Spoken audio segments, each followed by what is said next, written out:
আমার ফ্রেন্ড সুপর্ণার পায়ের ধুলোটা শুধু ধুলো ছিল না, তার পেছনে ছিল একটা গল্প। তো অনেক কদিন আগেই সুপর্ণাদের বাড়ি ছিল শিব পুজো, আর সকাল সকাল যাবো ভাবলো আমাদের যেতে যেতে প্রায় দুপুর হয়ে গেছিল। আর আমরা যাওয়ার পরে পুজো শেষ হয়, তারপর প্রসাদ নিয়েই আমরা খেতে বসে পড়েছিলাম। প্রথমে ছিল লেবু, স্যালাড, আর তারপর ফ্রাইড রাইস। আর ফ্রাইড রাইসের সাথে ছিল আমার খুবই পছন্দের পনির, আর ভাতের সাথে ছিল চিপস, ডাল আর পঞ্চরত্ন।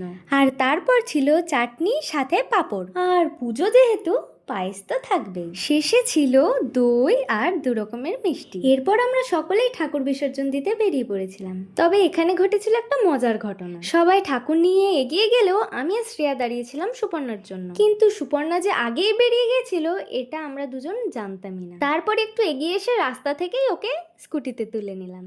তারপর ঠাকুর বিসর্জন হয়ে যেতেই আমরা বাড়ির দিকে রওনা দিই। আর সৌরভ সাহা আর শিবানীকে যেহেতু ভিডিওতে নেওয়া হয়নি, তাই ওদের ছবি দিয়ে দিয়েছি। তো ভিডিওটা এইটুকুই, ভালো লাগলো অবশ্যই লাইক করো।